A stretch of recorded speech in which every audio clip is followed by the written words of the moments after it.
Përshëndetje të nderuar shikues, mirë se vini në Relax. Trojet shqiptare nga pikpamja etnologjike janë shumë të pasura. Etnokultura si një nga përbërëset dhe formësuesit e kombësisë shqiptare tregon dhe ligjeron antropologjikisht, arkeologjikisht, folklorisht në mënyrë shkencore, zinxhirin e pakëputur gjenealogjik shqiptar.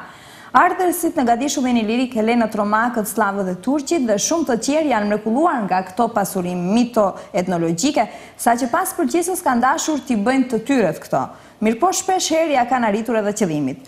Kultet ilire i kanë dhënë shumë lëndë mitologjisë greke. Populli shqiptar, si vazhduesi i popujve ilir, ka një fond të pasur të kësaj lëndë që tashmë quhet pasuri etnologjike, pasuri folklorike dhe pasuri shkencore gjuhësore.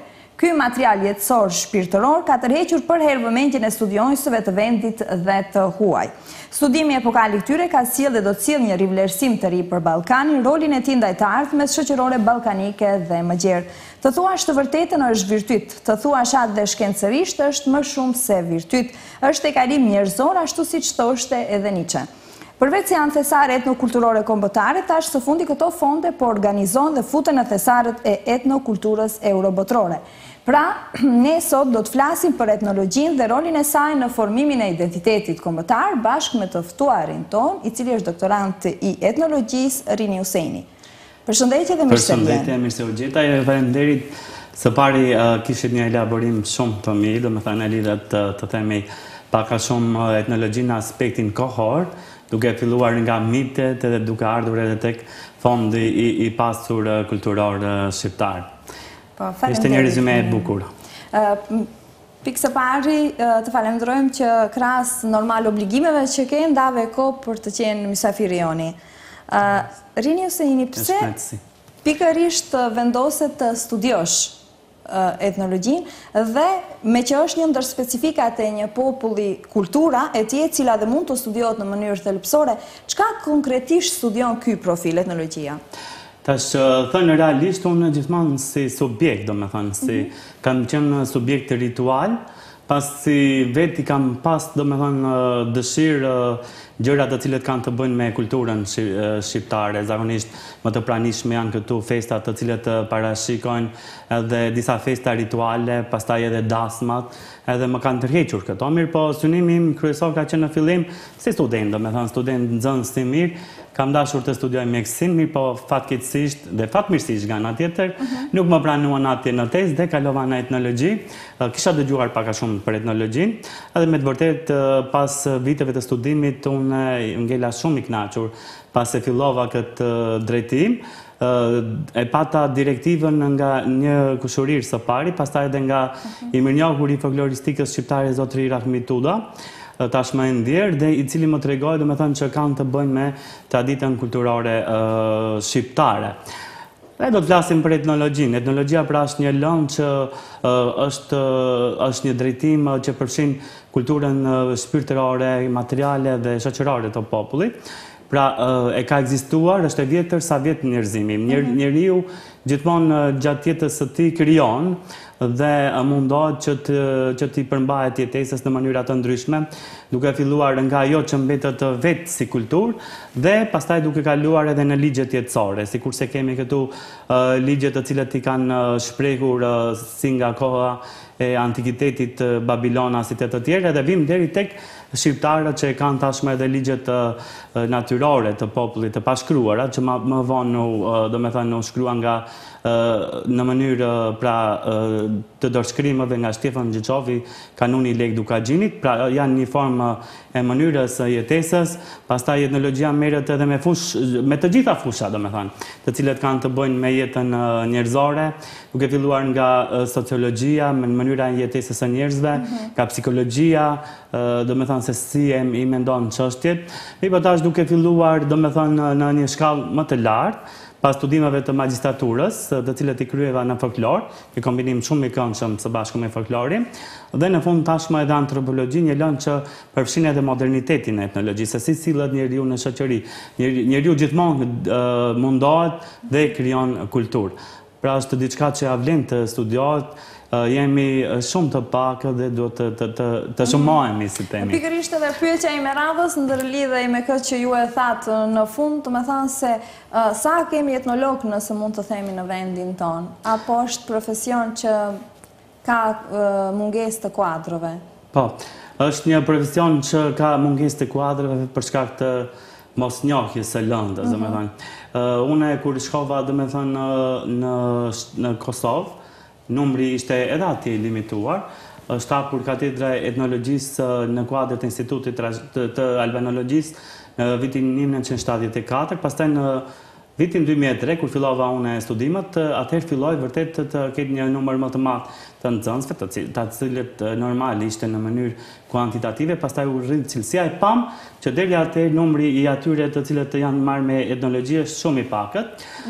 Janë të njohur shumë embra, domethënë shumë emra. Në fakt emrat më të mëdhenj që ka dhënë për Klorin, të cilët me të vërtet me pasion e kanë ndjekur edhe për shkak të regjimeve të ndryshme. Një ndër to ka qenë Mark Krasniqi, pastaj e kemi edhe Afrodita Andromaqi Gjergji, kemi zotri Kadri Halimin, i cili pastaj është edhe babai njërës ndër profesorët e mirë që na dhanë, do me thënë që hapi katedrën e etnologjisë së zonjës Drita Statovci, të cilën nëse na ndjek e falenderojmë, kishim një shefe shumë të mirë.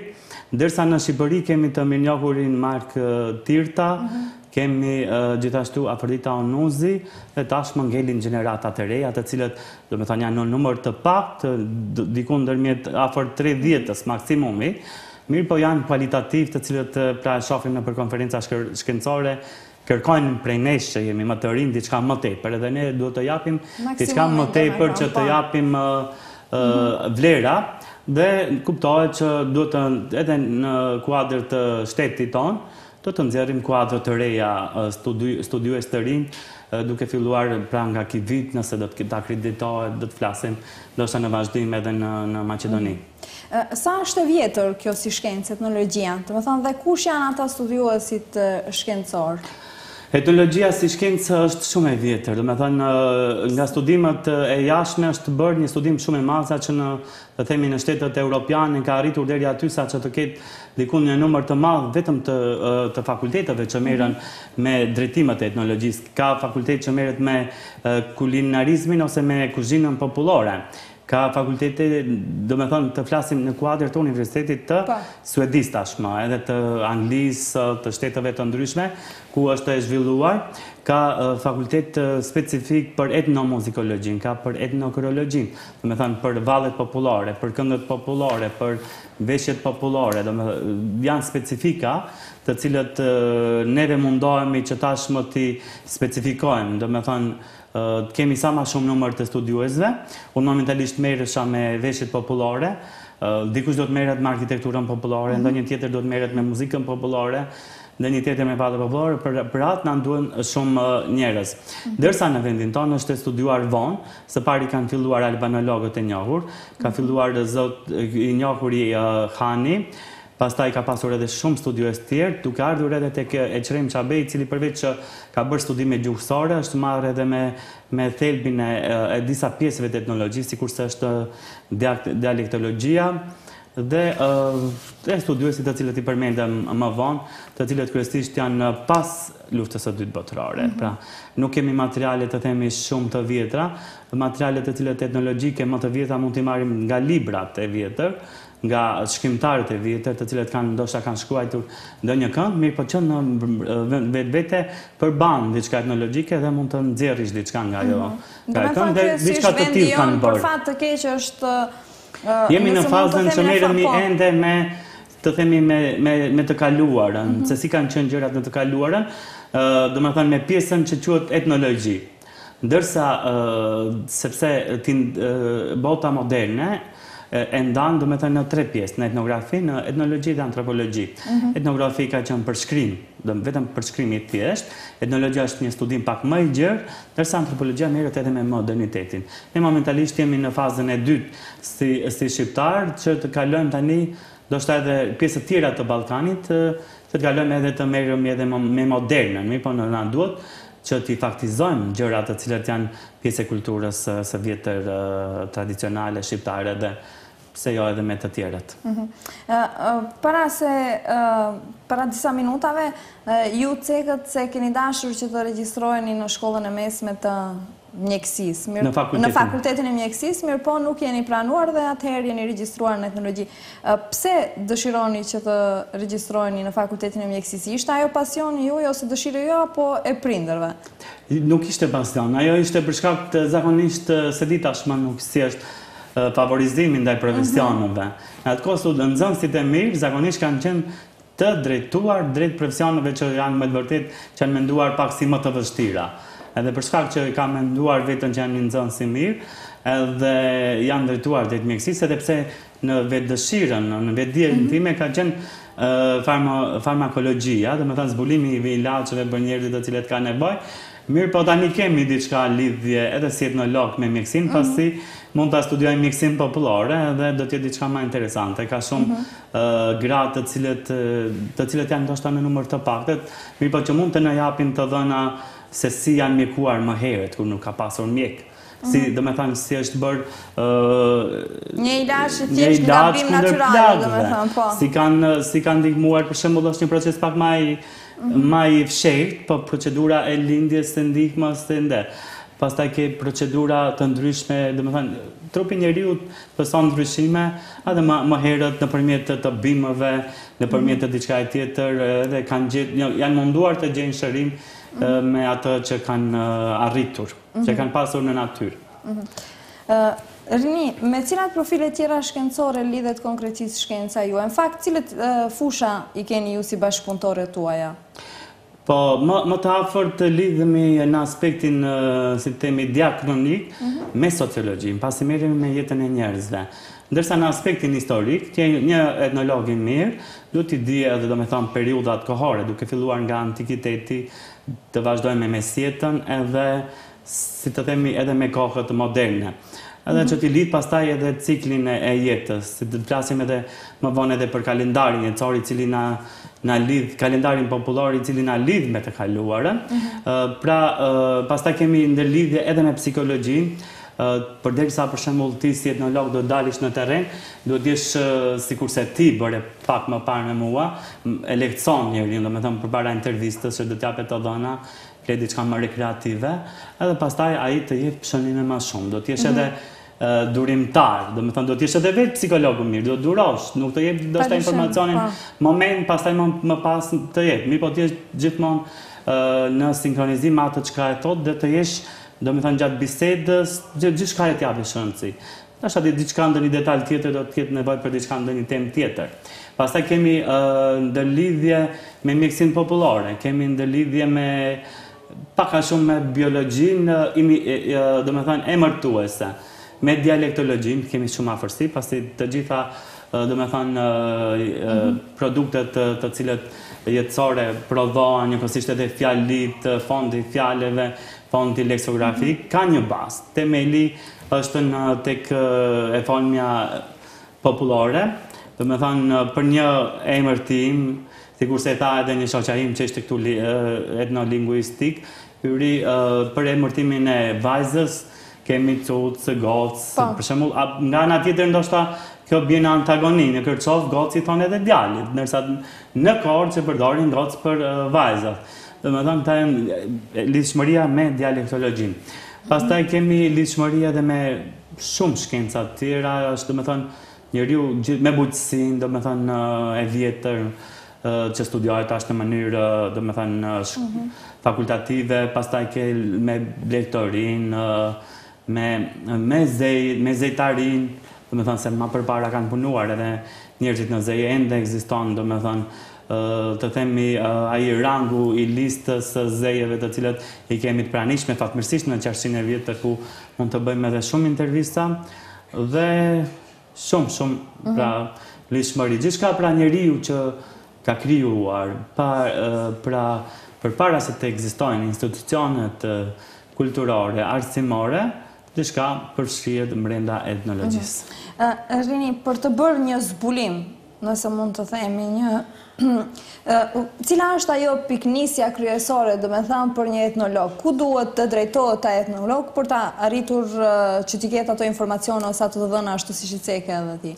Po, së pari do t'i njohur me lëndën, për shembull nëse unë do të filloj diçka të flas për veshjet popullore, duhet së pari të shoh se kush ka qenë autor i cili ka shkruar për veshjet popullore në përgjithësi, pastaj do të kalojmë në veçantinë e marrim rajonin e Strugës.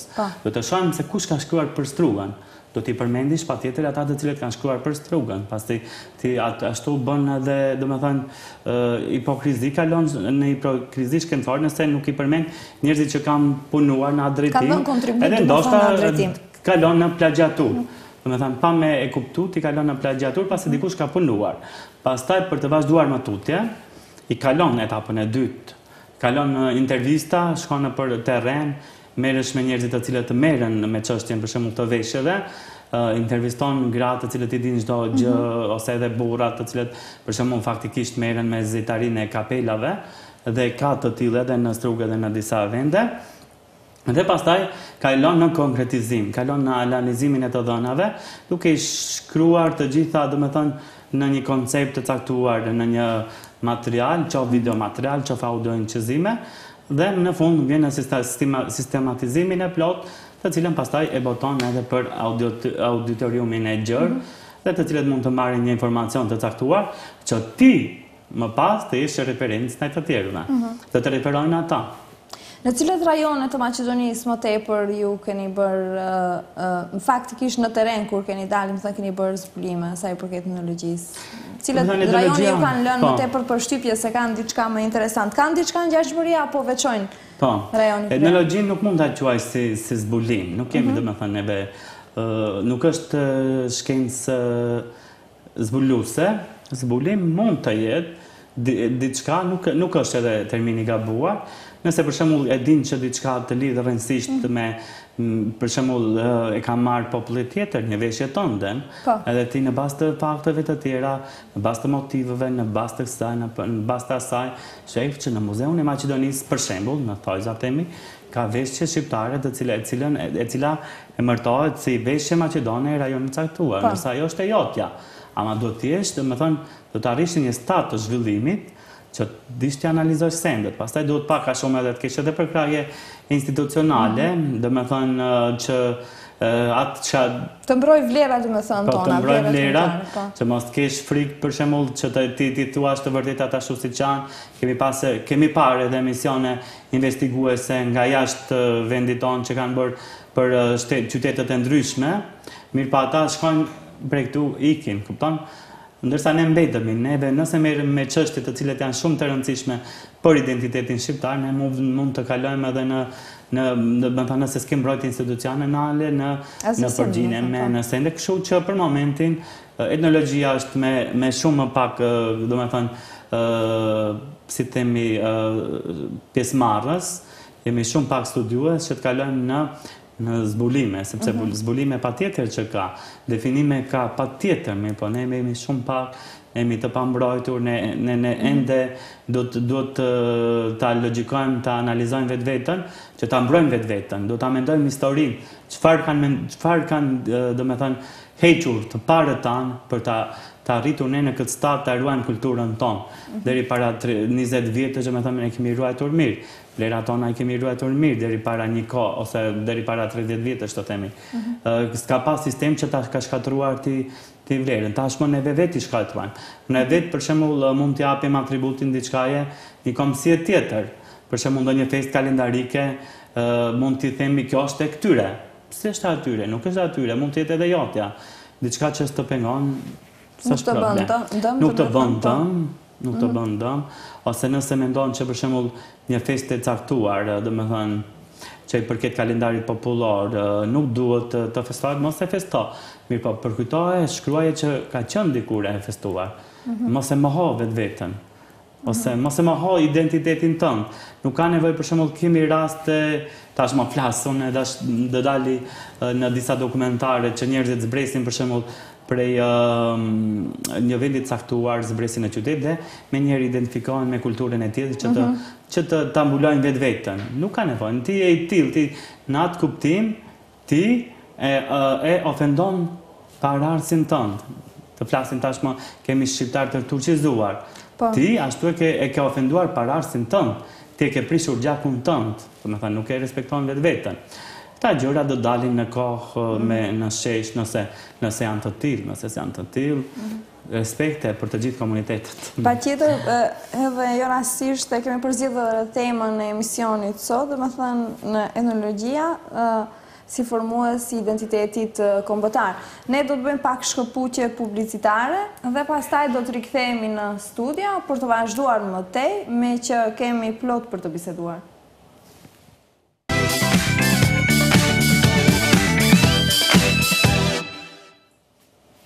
Jemi rikthyer në studio. Rini, në cilin nivel në rang bashkëkombëtar është etnologjia, do të thënë cilat janë ato hapat e tanishme me të cilët ajo po zhvillohet? Pra, edhe njerë t'ju tregojmë shikuesve që përflasim për një lëmë të cilët janë kyçur me vonesë që është e përfshin kulturën popullore. Për momentin etnologjia është në trojtë shqiptarë është në nivelin si temi të krijimit, të zhvillimit, të studiuesve të cilët do të merren me kapacitetet e reja dhe me të themi zhvillimet e reja shkencore të cilët ndodhin në këtë fushë, ndërsa në rangun bashkëkombëtar zhvillohen konferenca të ndryshme, të themi jashtë vendit, njëkohësisht edhe brenda vendit.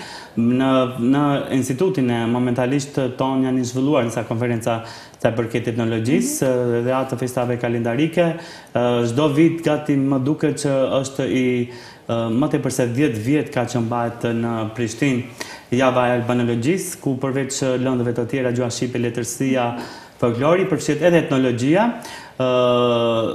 Fatmirësisht do me thënë që mbahet atje, dhe në Shqipëri kemi disa vite që mbahet një konferencë e tillë, sikurse edhe ne mundohemi që të marrim pjesë edhe në konferenca shkencore, të cilët na thirrin edhe nga do me thënë Departamenti i Etnologjisë dhe Folklorit të Kulturës Maqedonase, dhe të cilët janë më të vërtet shumë të hapur për momentin, janë shumë si thënë free mind, pasi është një etnologjia është një shkencë pak nacionaliste të thuash në tojë dhe ashtu, që inë në identitetin kombëtar dhe do me thënë se cili mundohet që diçka përveç do me thënë figurave historike të cilët janë do me thënë mund të dokumentohen shumë lehtë, etnologjia është pak më e problematike, më metaforike, sepse duhet t'jesh një bazament shumë të thellë që ta tekstosh diçka, një veshje cila do me thënë ka pasur ndikime ose një kulturë ka pas ndikime nga shumë imperatoritë të cilët kanë ardhur këtu, duke filluar nga ajo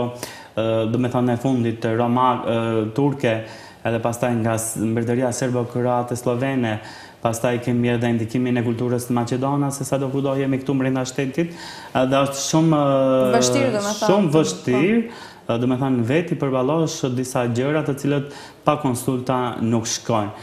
Dhe në këtë mënyrë për këtë çrbejnë konferencat shkencore për të arritur një nivel të mirë të studimeve, dhe pastaj do me thënë ajo çfarë është e vërtet, ajo çfarë është realitet, duhet t'i ngrejmë duart të gjitha palët, qoftë nga ana jonë, qoftë nga ana tjetër, që kemi do me thënë diferencime, kjo është e jona, kjo është e juaja, por që kemi edhe gjëra të përbashkëta pasi kemi jetuar në një areal të njëjtë. Pra në përgjithësi në Ballkan mundohen që të kemi një bashkëpunim rajonal shumë të suksesshëm, të cilën e shoh më së shumti si rol formësues se kanë më tepër nga Instituti i Kulturës shqiptare në Shqipëri dhe nga Instituti i Trashëgimisë Kulturore, sidomos në fushën e historisë. Rini, si qëndron faktikisht bashkëpunimi në mes Institutit të albanologjisë këtu tek neve në Maqedoni dhe Kosovë e Shqipëri? Keni bashkëpunim të ndërsjellë, shkëmbeni mendime? Po si që tam kemi marrë pjesë, ata faktikisht na kanë ftuar dhe çdo vit në gjitha departamentet, pasi departamenti Institutit të Trashëgimisë Kulturore i ka do me thënë instituti ka disa departamente të historisë, të gjuhës shqipe, të letërsisë shqipe, të etnologjisë, artit, historisë artit dhe arkitekturës popullore janë 3 në 1 dhe të komunikimeve të ndërsjellta ndërmjet rajoneve të ndryshme, ndërmjet kombësive të ndryshme të Ballkanit dhe kemi një bashkëpunim shumë të fryqëm me Institutin Simotër në Prishtinë, Institutin Albanologjik, njëkohësisht Institutin e Historisë në Prishtinë, sa i përket domethënë lëmive të tjera, edhe domethënë para 2 javësh lidhem me një kontratë, drejtori domethënë pati një bashkëpunim shumë të fryqëm me Akademinë e Shkencave të Shqipërisë, që të çon direkt edhe te institutet e tjera, qoftë Instituti i Kulturës Popullore që merret me etnologjinë, ku neve do të kemi edhe materiale shumë të dhëna, bashkëpunim të fryqëm në aspektin historik, por pastaj do ta shikojmë edhe nga aspekti etnologjik. Më duket që ishte në qytetin Arkasojt, në Universitetin Arkasojt në Turqi. Pastaj marrëdhënie shumë të mira kanë krijuar edhe me disa nga universitetet e jashtme, si në Gjermani edhe në Amerikë së fundmi, një bashkëpunim me një shoqatë të jashtme, e cila është me të vërtetë si një lidhje ndërmjet kombëve, quhet Forum Civil diçka ZDF, nga e cila ne do të bashkëpunojmë edhe ne. Prap kemi nevojë nga të jashtmit që të kemi ura bashkëpunimi në çdo sferë, mirë po, edhe përkundër kësaj ne shumë mirë shkojmë edhe mirë me njëri tjetrin. Por si institut këtu tek neve në Maqedoni, nga kush mbështetet? Instituti, domethënë, është në rang të listeve të instituteve shtetërore, shkencore, dhe ne kemi deri tash bashkëpunim të fryqëm, siç thash, me Institutin e Historisë Nacionale, me Institutin gjithashtu të letërsisë, në Institutin e Folklorit, nga ku kemi profesor doktor Izaj Murtezanin, i cili na ndihmon në aspektin etnologjik dhe folklorik, njëkohësisht edhe me disa nga muzeet e vendit, dhe kuptohet edhe nga subjekte të cilët e ndihmojnë institutit, mund të jenë domethënë subjekte shtetërore, komuna, edhe sponsorizues të ndryshëm, të cilët për efekt të reklamës nuk mund t'i përmendim. Mirë po, për momentin kemi një bashkëpunim, edhe me komuna e Strugës, pavarësisht domethënë kush ka qenë i pari i komunës, gjithmonë kanë ndihmuar që të mbajnë diçka për shkak në aspektin e trashëgimisë kulturore dhe turizmit, non stop domethënë kemi qenë atje, dhe domethënë deri tash mund të themi që jemi në një drejtim të duhur, të mirë. Domethënë jeni të kënaqur nga këto mbështetje. Po, nga mbështetja po, duhet më shumë punë, duhet më shumë kuadro. Domethënë ka nevojë shumë kuadro të kemi në Departamentin e Etnologjisë, Historisë së Artit dhe të Arkitekturës Popullore për të punuar intensivisht. Kemi një kolege bukurie Mustafa, cila është gjuktare, mirë po duke qenë që është në doktoresha e vetme, shumë mirë ka nisur të merret edhe me fushën e etnologjisë dhe është një përklasje shumë e mirë, dhe neve shpresojmë tashmë që ciklet e fillestare të etnologëve të nxirren edhe nga universitetet e tjera, nga Universiteti i Tetovës, nga Universiteti i Ri, nga Universiteti, pavarësisht kush të jetë, vetëm të kemi ciklet të studentëve. Cilat janë ato elemente, pra si që parashton etnologjia, që e lidhin identitetin kombëtar të popullit, faktikisht cilat janë ato në veçanti? Në përgjithësi, identiteti kombëtar bazohet, domethënë, duke shkuar nga në aspektin historik, gjuha është ajo që e lidh njeriu, pavarësisht që kemi domethënë ndryshime dialektore të formave të ndryshme, pastaj kemi aspektin përveç gjuhës edhe historinë e përbashkët, të cilët e kemi kaluar dhe e njohim që nga kohët e lire deri tashmë në antikitet. Kemi, si themi, shumë elemente të një kulture të vjetër, edhe pse ka kaluar në për disa faza të monoteizmit, përsëri ne jemi, domethënë,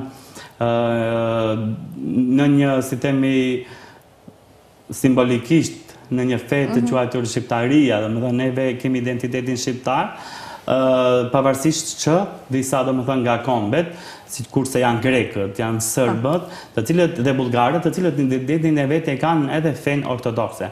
Duhet të jesh ortodoks, që duhet që të jesh edhe grek, që të jesh edhe sërb, që të jesh edhe bullgar, domethënë. Mirë po tek ne, domethënë kjo element mungon, sepse e kanë parë domethënë shqiptarët që është manipuluar shumë nëpërmjet religionit, dhe kanë parë që nga rilinja ndoshta edhe më herët, që më mirë ta përmbajnë njëri tjetrin pavarësisht vlerave, do me thonë feja është diçka personale e njeriu, e kanë shikuar që në atë moment të cilën mund ta praktikojë secili për vete. Dialektologjia e cekëm pak më parë, është element që nga afër mund të vërej njeriu aspektin afërsisë dhe ndryshimin. Mirëpo, cili është roli i etnologjisë në këtë sferë? Po, dialektologjia është me të vërtetë një fond shumë i veçantë i cili ndihmon edhe gjuhësisë.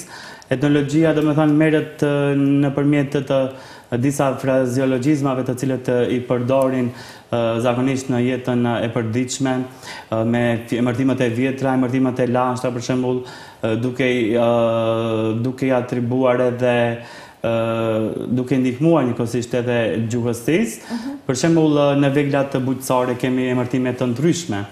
Dikun i thon tjetër emër, dikun tjetër emër, dikun i thon grur, dikun i thon gërduk, për shembull. Dikun i thon misër tek ne, dikun e përdorin kallamoq, ose të kalojmë edhe në elemente të tjera, dhe nëpërmjet dialektologjisë mund të zbulohet edhe ndikimi, se si ka qenë ndikimi për shembull brenda jetës kulturore të shqiptarëve.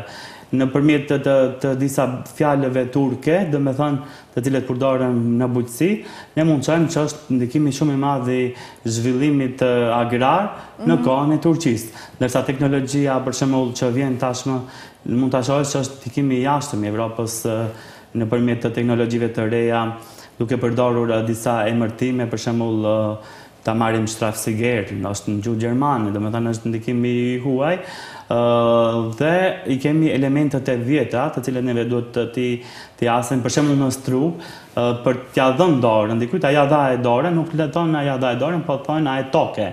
Dhe është diçka ndonjë fjalë shumë e vjetër, e cila pastaj mund të kalojë edhe në diçka simbolike që lidhet edhe me tokën, me pleshmërinë, domethënë me afërsinë njerëzore, dhe mund të studiohet nga shumë aspekte, domethënë. Ju i përmendët pak më parë dhe veshjet popullore dhe kombëtare. A ka dallim ndërmjet këtyre dy nocioneve dhe konkretisht sa e pasur është kostumografia shqiptare? Po, ka dallime pasi si kostum kombëtar, do me thënë në një zonë të caktuar mund të merret dikun një pjesë, një lloj i fustanellës, ndërsa gjatë manifestimeve, ndërsa kemi edhe në ekran në disa veshje. Po, kjo është një veshje e cila i përket shqiptare të vjetra, domethënë. Po, e vjetër është në veshje tipit me brekushe, e cila është ndikimi i orientalizmit. Pra e shikoni që kemi pastaj edhe fytyrën e ka të mbuluar, domethënë vetëm sytë. Perçën është ndikim oriental, dhe normal që ka edhe disa vija motive të cilat i jasim. Kjo është veshje që vjen nga pjesët e gegëve, nga drenica duhet të më saktë, është me një përparse edhe me këmish të gjatë, pasi dallojnë 5 lloje të veshjeve sipas të ndjerës Andërmaqi Gjergji. Veshja që është me një, domethënë këmish dhe me 2 përparse, veshja me këmish dhe me një përparse, ose pastaj veshja me mbështjellës, veshja me mbështjellës, edhe veshja me brekushe. Pra janë disa lloje të veshjeve. Kjo është veshje me brekushe, ta thuash, sipas Andërmaqi Gjergjit, ndërsa në viset tona përdoret veshja me dimi. Pra kemi këtu kemi orientalizm, kemi një ornamentik si që shikoni tek këmbëzat, tek ne quajmë këmbëza, pjesa e këmbëve, ku kemi me vërtet bukurinë shumë të mëdha, edhe në pjesën e pra sipërme, ku me vërtet pra shohim disa elemente të filigranit, që domethënë shikohet sipas saj, dhe kuptohet që është ndikim oriental. Njëkohësisht edhe njëjta është edhe te veshjet fatmirësisht që ndodhi, te veshjet e burrave. Kjo është veshje me të themi me poture. Pra kemi poture, kemi pjesën e kallçinëve, është në aty opingat, kemi këtë brezin e mesëm, këmisha e burrit dhe leku i cili është i varur, është një veshje e përditshme, dhe kësula, ose si që quhet kjo veshje domethënë në pjesën e laborisë, qylahu.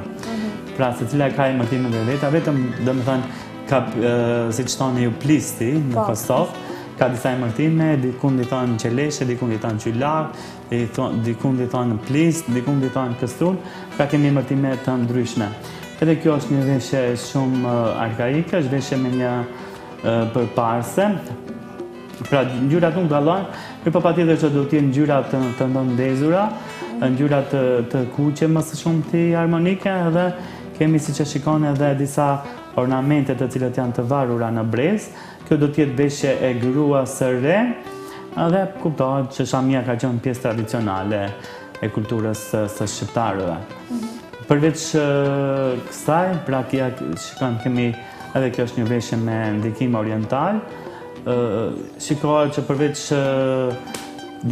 shalvarëve, dimijave, në fakt të shalvarë përdor të meshkujt, kemi edhe një përparse dekorative, domethënë përsëri ka një imitim të përparses dhe kuptohet që edhe marrësisht prej kulturave, prej vendit, kemi edhe një shami e cila e ka formën e mbulesës. Nuk e di sa ka fotografit të tjera, po edhe kjo është veshje derma të vjetrat.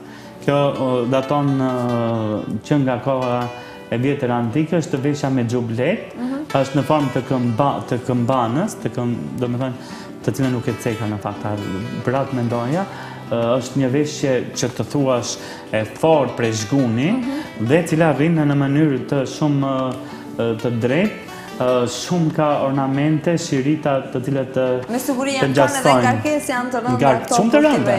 Është material prej zhguni, është shumë i rëndë. Pastaj kjo është edhe kjo është veshja me dimi. Kemi disa ornamente zbukurime, ka shumë lloje të veshjeve të cilat tregojnë që kostumografia shqiptare është shumë e pasur.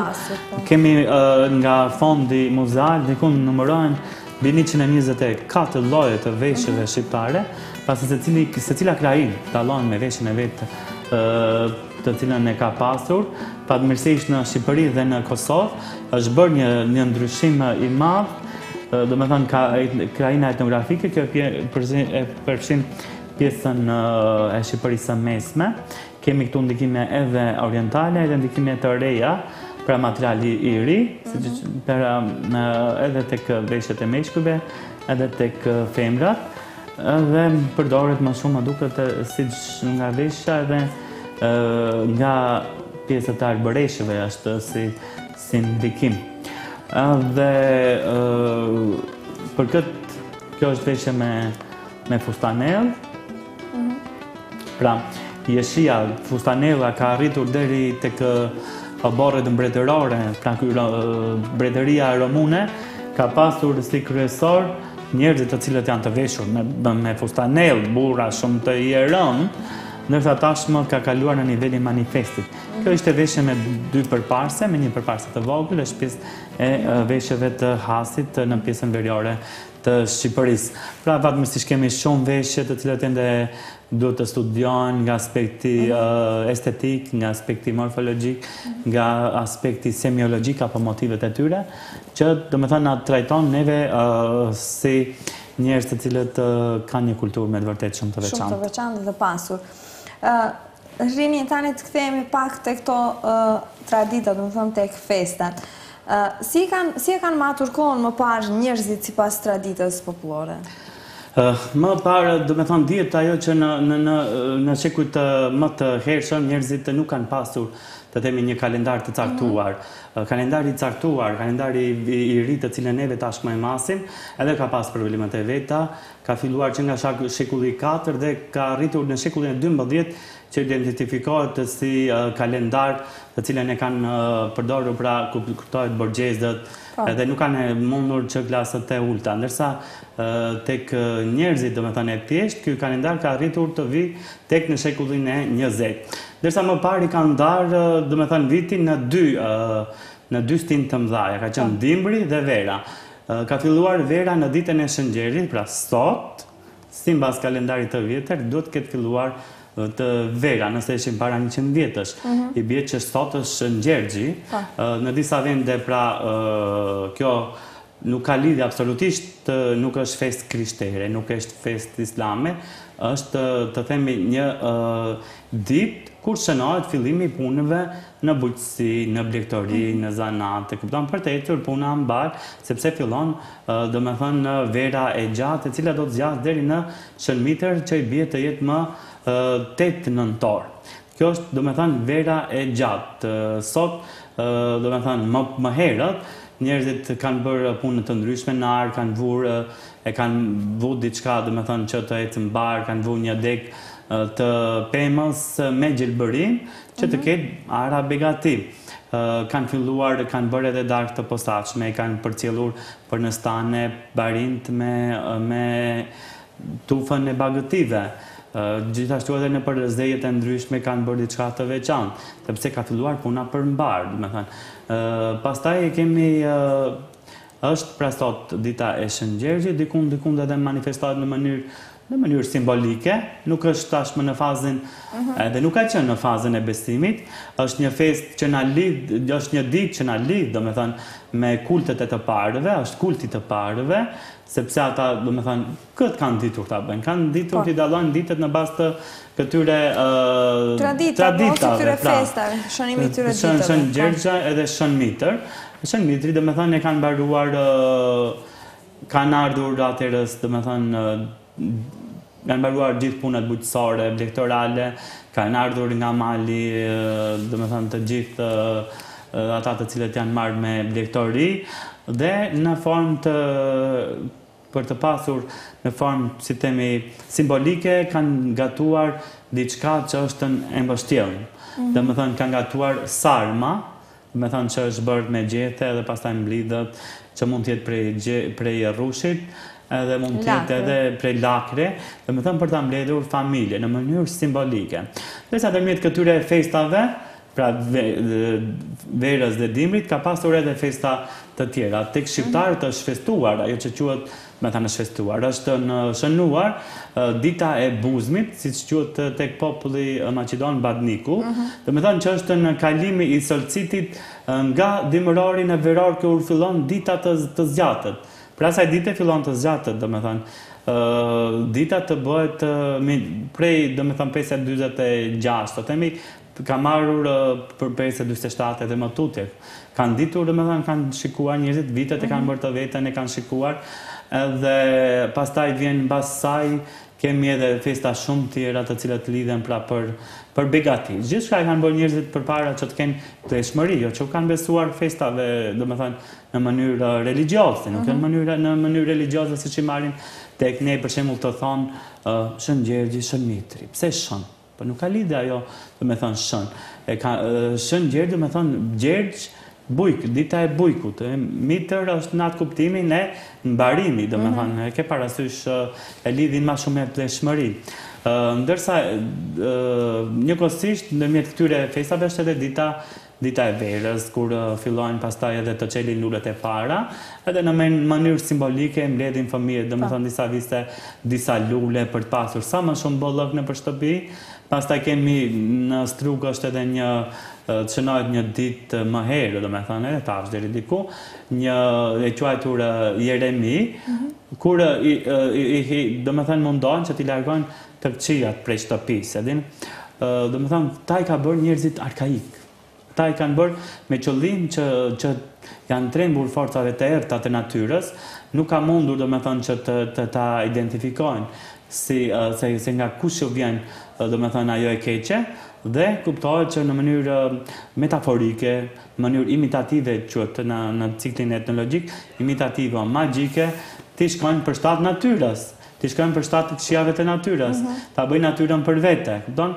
Ndërsa ata kanë qenë edhe ditë të cilat e kanë dalluar që toka shpjellore, ditën e verës, dhe fillojnë pak a shumë të lëvrojnë arat, të nxirret bagtia, zgjahet, si thonë në thojza dhe arusha nga gjumi. Në disa vende, domethënë, më treguan para disa ditësh kanë nxjerrë një bar të caktuar në mal, edhe nëse janë, domethënë, arushat ose ndonjë lloj ushqimi, më duket nuk është jo barca, nuk kanë arusha bar, një lloj ushqimi, edhe nëse han, atëherë ka dalë vera. Nëse nuk ka anë, s'ka dalë vera, do me thënë pastaj. Pastaj kanë matur ditën, zgjatin e ditës edhe nëpërmjet të hijes së vet. E kanë matun hijen, se kalon dielli, do thënë bëhet më e vogël, shkon më mbrapa, kanë mundur mbas të diellit ta shohin sa është ora, ne tash më pyet mua nuk e di se ne jemi mësuar me orën e dorë, nëpërmjet telefonave celular ta shohim orën. Ndërsa më parë kanë qenë ndoshta edhe më të mençur, ta kishin shfrytzuar mençurinë për gjëra më të mëdha, do kishin arritur edhe më shumë. Po mirë, jemi deri tash edhe ajo ka qenë është kulturë popullore dhe duhet të shënohet. Të ruhet, do me thonë, të shënohet. Duhet i tjetërsojnë, pavarësisht do me thonë që ka mendime që Shëngjergje dhe tjera, për shembull, nuk janë fetare, absolutisht nuk janë fetare. Tregon që ti je i lashtë në këtë vend, nëse ke do me thonë këtë ndarje të kohës, në dimër dhe verë, ti je do me thonë një popull autokton, një vendas, se këtë do me thonë e manifeston në malin tënd, në vendin tënd. Për atë. Rini, atëherë për në fund, me që jemi edhe në fund të sezonit shkollor, pse ua kishe preferuar studentëve të studiojnë faktikisht etnologjinë dhe cili është mesazhi juaj për ruajtjen e traditës popullore?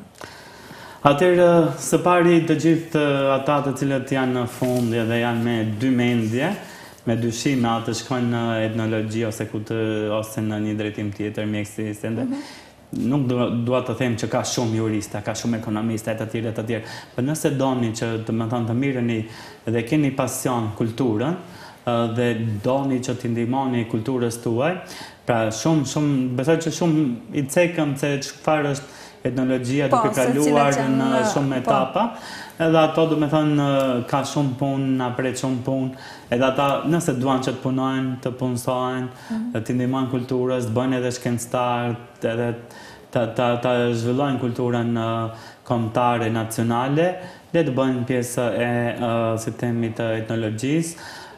Shpresojmë që shteti, Ministria e Arsimit të akreditojë pra ciklin e parë të studimeve e cila është hapur në kuadër të Universitetit të Tetovës dhe e njëjta pastaj të ketë një numër solid të nxënësve, shpresojmë kualitativ, po mos jem kualitativ, do t'i bëjmë kualitativ, dhe do me thonë që të zhvillohet shkenca përpara. Nevojitën shumë student. Ndërsa sa i përket trashëgimisë dhe ruajtjes së traditës popullore, do me thonë dua t'ju them të gjithë shikuesve ruajeni me fanatizëm atë që është e jotja dhe asnjëherë mos e tjetërso. Kultivoje edhe vlerësoje kulturën tënde e vetën tënde. Të faleminderit Rini, të faleminderit që ishe pjesë e emisionit Relax.